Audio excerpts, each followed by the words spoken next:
guess what? I had a baby. I told you guys I had a baby last year. Last August, I had a baby, and when I was pregnant, this was one of my favorite juice recipes. So this month, all of my recipes, pretty much some of my favorite recipes, and that's what you will notice. They have a lot of apples, pineapple, and a little bit of ginger. So today we are making the Mama Glow, which is normally is 2 apples, 2 oranges, 1 lemon, a piece of ginger. Now I like to do like a thumb-ish of ginger, but as it's up to you how much you put on that. I don't like the spiciness of ginger. And we are doing 4 carrots. When I was pregnant, I was my body was dehydrated, my skin was very dry, so I made this recipe. I feel hydrated. So, and one thing I was doing, of course, when I was pregnant, I was focused on boosting my immune system. All my juices give me more energy, but this just definitely helped me get my day started. So the Mama Glow, thank you, Kirkland. So the Mama Glow is one of my favorite recipes. That's why it's included of the month of Princess favorite recipes. So I had a baby. So let's make the juice and chat about being a mama.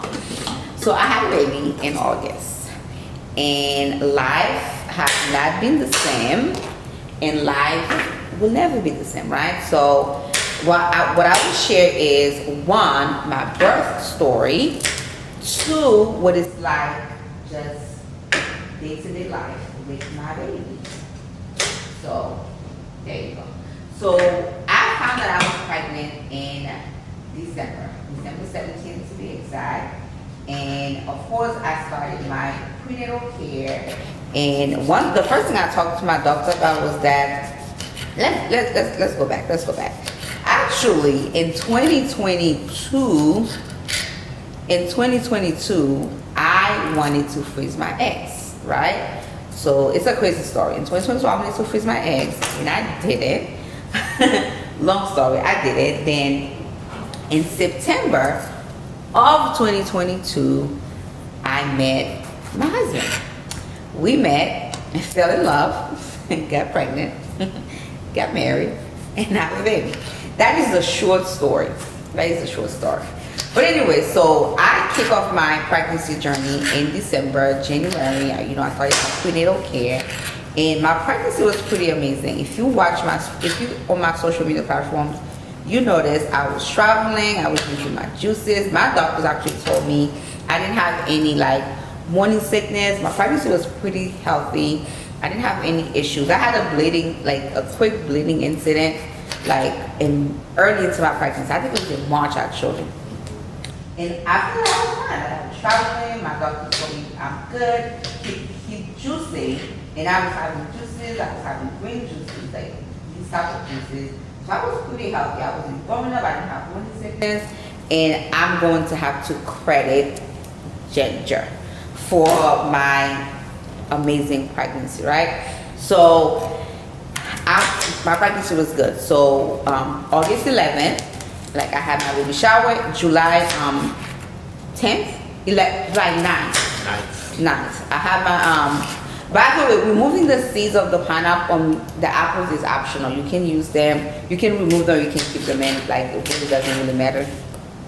So July 9th, I had my baby shower, and the following month, I was in July 9th, in August 11th, I was in labor. I went to my doctor's appointment for my weekly visit, and I was told, we have to induce you. My water fluid was low. The baby's heart wasn't dropping, but it wasn't high. It was slowly moving up and down. It wasn't consistent as I think the doctor wanted it to be. My midwife will want it to be. So they said, okay, well, we have to take you to the hospital, which is next door from my doctor's office. And as soon as I got there, they did an ultrasound. It was like, we're gonna induce you. I was like, okay.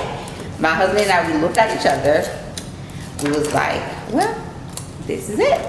Let's go. So from Friday, August 11th, the induction started, and they did all the things. They gave me rounds and rounds and rounds of Pitocin, and my body never truly went into labor.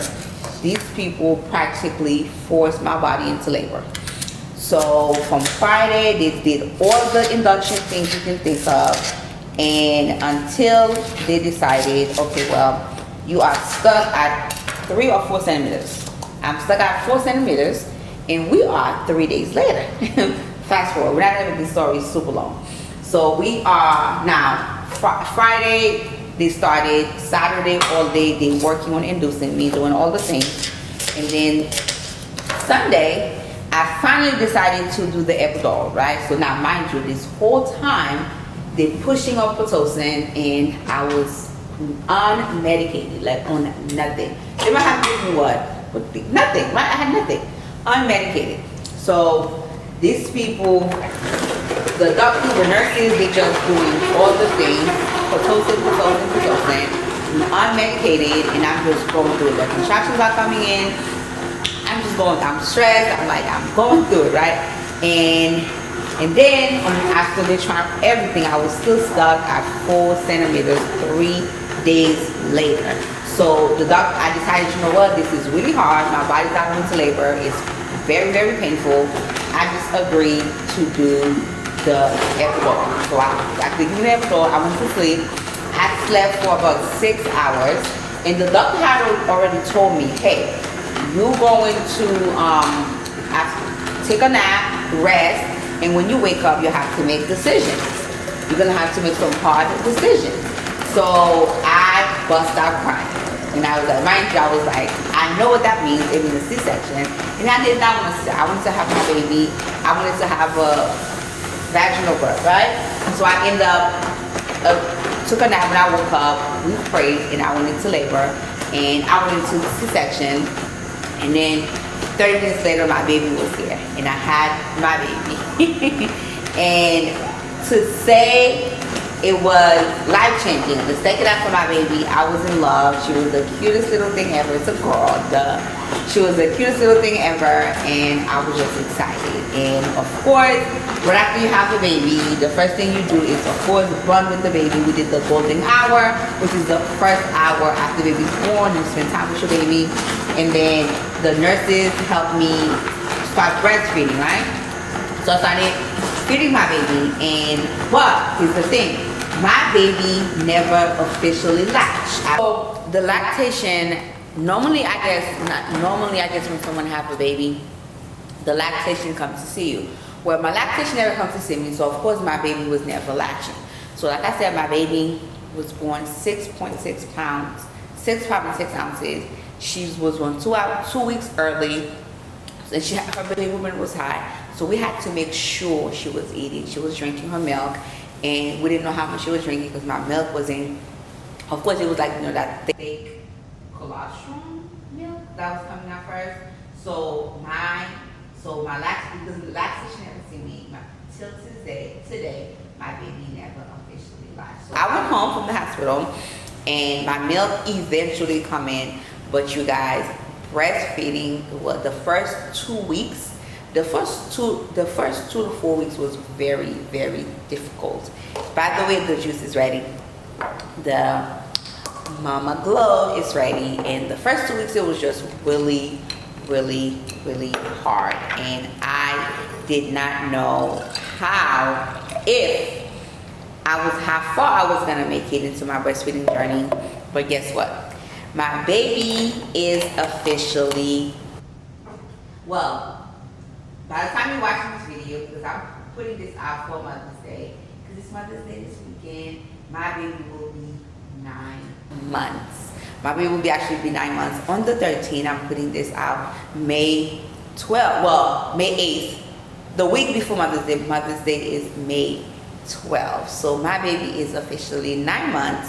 And I made it to 9 months, and guess what? I only have 1 more month of exclusively pumping for my baby, and I will be stop pumping by June. Pretty much at the end of June, I will be done with my breastfeeding journey. I have have enough milk in my freezer to last her the last 2 months leading to her first birthday. So yeah, my breastfeeding journey, it was no walk in the park, but everybody's different, and I learned that very early on. But I learned that early on in my breastfeeding journey. Even my friends that had baby before and after me, the breastfeeding journey was completely different, and I know mine was so difficult, and it was extremely difficult, and I did not think I was gonna make it here. Like, it took me about a month for me to start having enough milk to start building up a storage. I didn't, like, when I said, until today, I do not have a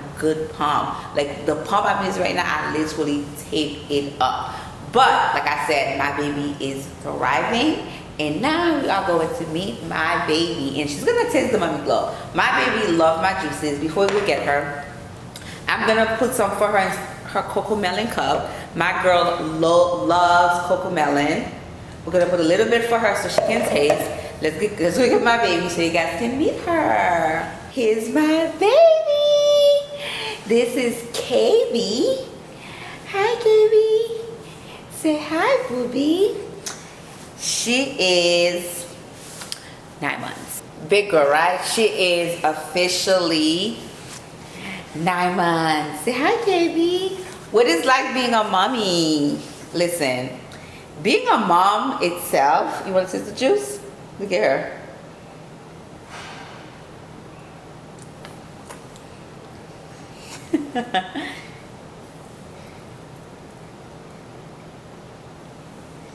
She loves mama juices.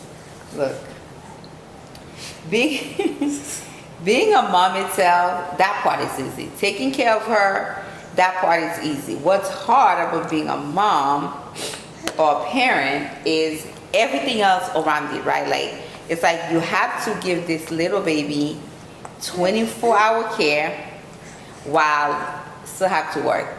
Still have to, like, socialize with your friend and do all the things. And like, I couldn't imagine, like, I feel beyond grateful. Like, I couldn't imagine, like, having to go, like, leave my house every day, get, like, in my car and be gone away from my baby for 8 hours at a time. Like, I couldn't imagine. So I'm grateful for my journey, and I love being a mama. I love being a mama. I love being her mommy. It's fun, it's exciting, it comes with challenges, but I love it. I love it. Happy Mother's Day.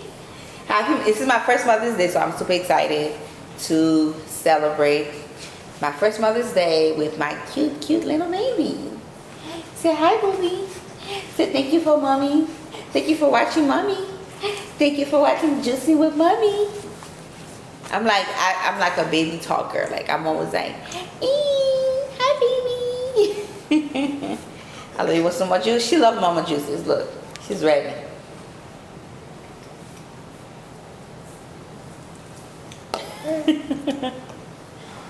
Sorry, booby.